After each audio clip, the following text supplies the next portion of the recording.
আসসালামু আলাইকুম। সবাই কেমন আছেন? আলহামদুলিল্লাহ, আমি ভালো আছি। আশা করি আপনারা সবাই ভালো আছেন। আজকে একটা বিষয় আপনাদের সামনে শেয়ার করতে চাই।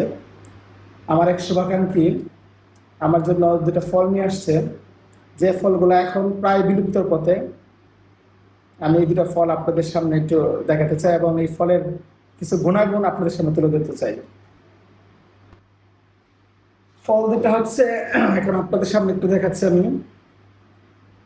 অনেকেই চিনেন ফল দুটা, আবার এখন এটা অনেকটা বিলুপ্তির পথে, অনেকেই নাও চিনতে পারেন।